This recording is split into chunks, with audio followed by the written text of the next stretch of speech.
Mambo vipi mtu wangu wa nguvu?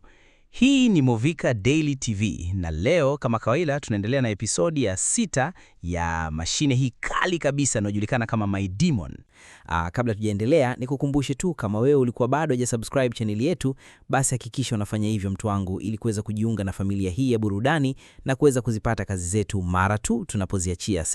Okay, let's go my people.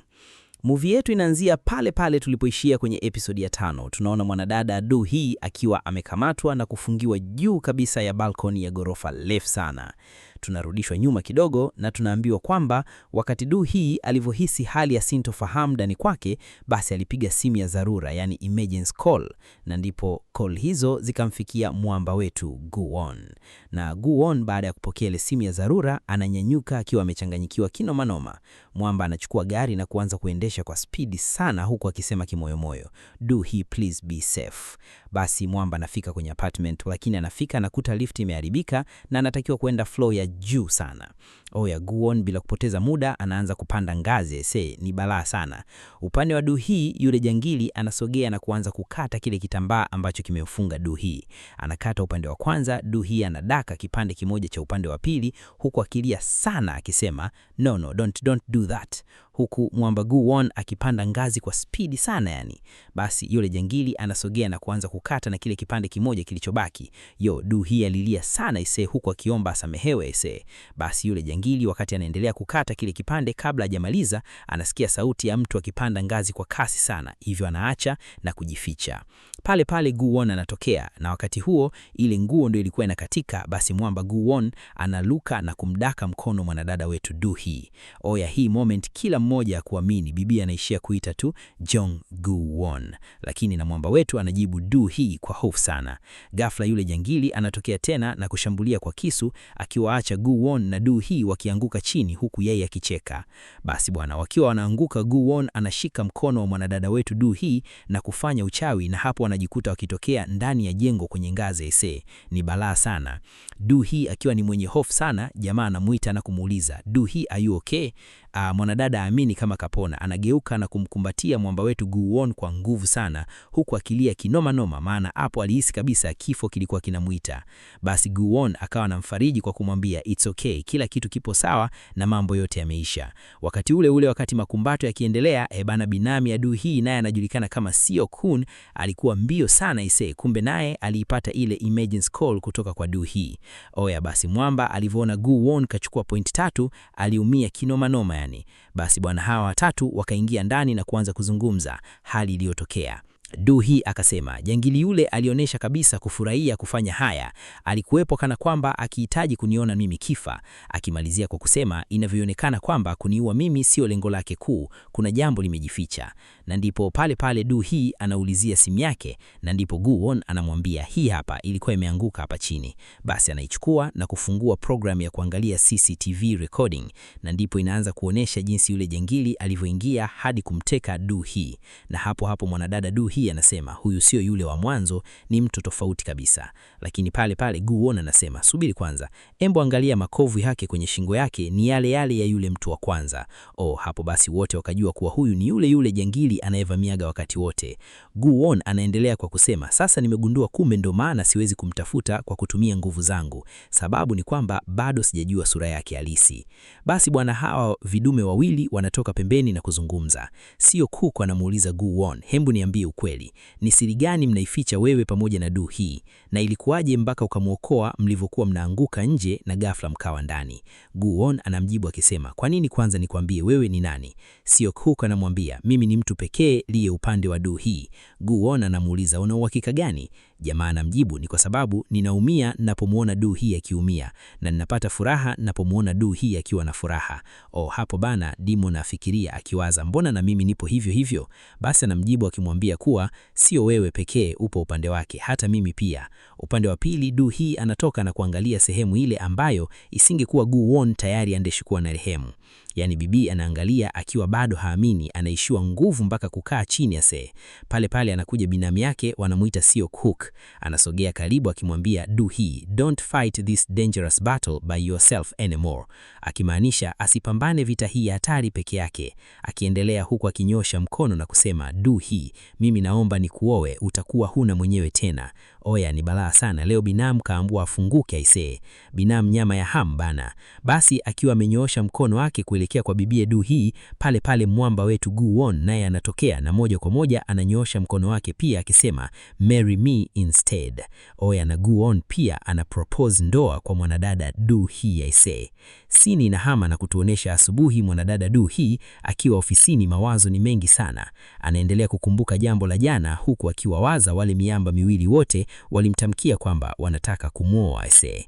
Basi bwana Seok-hook anatokea pale ofisini akiwa amebeba maua kumpelekea mwanadada wetu Do-hee. Basi anaingia ofisini na kukutana na mwanadada Do-hee wakipiga stori za hapa na pale, huku jamaa anamwambia isingekuwa vema kumpropose bila ya kumpatia maua.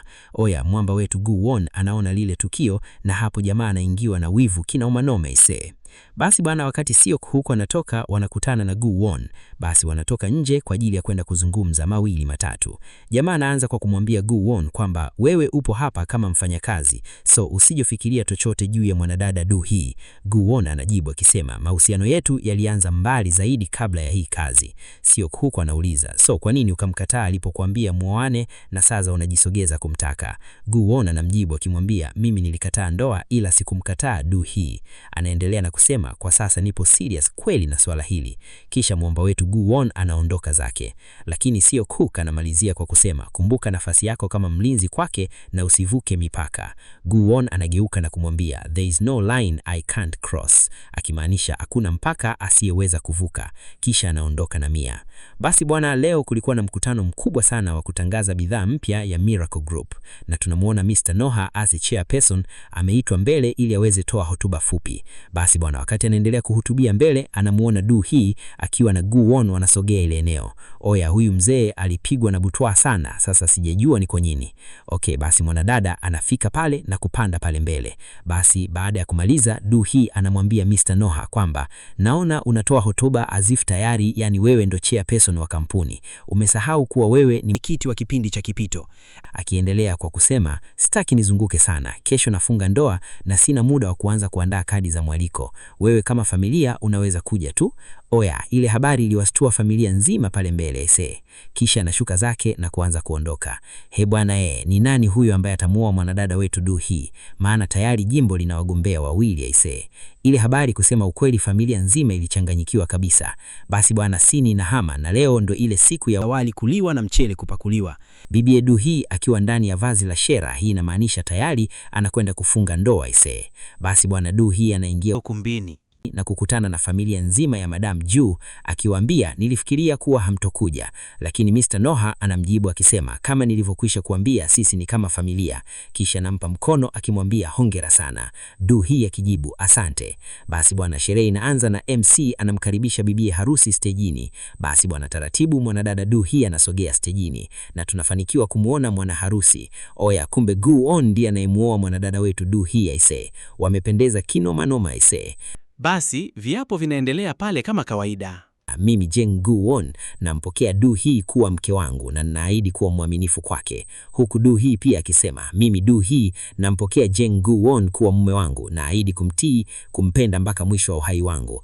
Mambo ni balaa sana ise. Kwa wale mabachela nadhani mnamuona Gu-won amesha left group ise. Ni noma sana yani. Lakini tukiwa kwenye tukio hili zito tunaambiwa kumbe bana hii ndoa ni fake. Mwanadada Do-hee ameingia mkataba wa kufunga ndoa hii na humo ndani ya mkataba huo ni kwamba wawili hawa wanatakiwa waonyeshe ukaribu pale tu wanapokuwa machoni pa watu, lakini wakiwa wenyewe hakuna mtu kusogea karibu na mwenzake. Noma sana ise. Basi bwana, ndoa inaisha pale na kila mmoja akiwa anashangilia sana. Lakini katika mashangio yale Do-hee bana anafanikiwa kumuona mtoto wa Mr. Noha, yani mtoto wa kaka. Oya, yule jamaa alimpiga jicho Do-hee ikionyesha kabisa kuwa kuna chuki kubwa sana katikati yao. Basi bwana, baada ya pale mambo ya picha kwa ajili ya ukumbusho na kisha wawili hawa wanaondoka na kuelekea nyumbani. Upande wa pili tunamuona yule jangili akiwa ameshika picha ya ndoa ikiwaonesha Do-hee pamoja na mtaalamu wetu Gu-won akiipiga kwenye ukuta kwa kutumia kisu kisu huku akionyesha ni mwenye hasira kinoma noma. Hii inaashiria jambo baya linakuja kwa hawa watu aisee. Basi bana, Gu-won pamoja na bibie Do-hee rasmi ni new couple mjini na tayari Gu-won anaelekea nyumbani kwa Do-hee. Basi bana, wanaingia ndani. Nyumba ipo vurugu vurugu, vitu vipo ovyo ovyo. Gu-won anastuka akizania labda kuna mwizi aliingia, lakini Do-hee anamwambia hapana, yeye ndo aliacha vile. Gu-won anachoka akisema, kama mke mwenyewe nilioa yupo hivi, kazi ninayo. Basi Gu-won anamwambia Do-hee wakae, na ndipo anamshika mkono akiamuru kila kitu kijisafishe. Na kweli hapo hapo madekio yanadeki bila mtu. Hii kitu ilimfanya Do-hee ajisikie raha sana yani. Basi bana, usiku unafika na kila mmoja anaenda kupumzika, lakini kila mmoja anaonesha anamwaza mwenzake aisee. Basi usiku akiwa amelala, leo tena mtaalamu wetu Gu-won anapata kumbukumbu tena, ikimuonesha enzi hizo za zamani sana akiwa bado binadamu ase.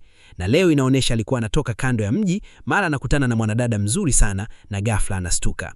Ni kwa nini Gu-won anapata kumbukumbu hizi na ni kisa gani kipo juu ya mwamba huyu? Endelea kuwa nami mwanzo mwisho. Basi bana, inafika asubuhi, Gu-won pamoja na mwanadada Do-hee wanapata breakfast. Na wakiwa wanapata kifungua kinywa, Do-hee anamwongea mtaalamu kuwa kuna mtu ninamsuspect kwa ndiye mhusika wa uvamizi. Gu-won anauliza, ni nani huyo unayemsuspect? Do-hee anasema ni mtoto wa Mr. Noha, anaitwa Do-gyong. Wakati huo tunaoneshwa Do-gyong akiwa kwenye mazoezi ya mchezo wa ngumi, lakini leo alionekana mwenye hasira sana. Alimpiga yule mwenzake na kumkaba sana kana kwamba anataka kumuua vile. Na ndipo wenzake wanaingilia kati na kumtoa mikononi mwake wakimwambia, vipi wewe Do-gyong, umechanganyikiwa nini? Kwa upande wa Do-hee pamoja na Gu-won tayari wamejiandaa ili kuanza kumfuatilia Do-gyong. Basi Gu-won anamshika mkono mwanadada wetu na hapo kutumia nguvu na kupotea. Mara wanatokea vioni. Kabla wajaongea anaingia Do-gyong akijaribu kujioshaosha uso, lakini wakati ule ule mwalimu wake pia akimfuata na kumwambia, we Do-gyong, una shida gani? Ujui kuwa leo ungemuua mtu pale? Lakini jamaa bila ya kujali anasema, hata kama ningemuua so what? Na ndipo anatoka nje kisha kupanda gari na kuondoka. Do-hee anamwambia Gu-won amshike mkono ili waweze kumfuata, lakini Gu-won anasema, safari hii tukitumia uchawi tutajikuta tumetokea nyuma ya siti ya gari yake. Basi wanaamua kuchukua taksi na kuanza kumfuata taratibu. Safari ya Do-gyong inampeleka mpaka posta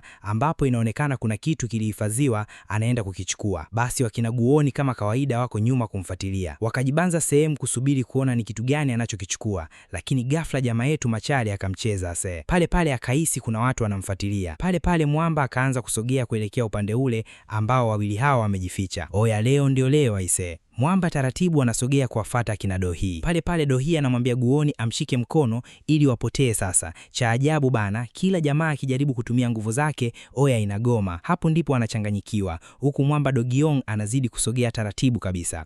Oya, ile mwamba anasogea kufunua ile pazia.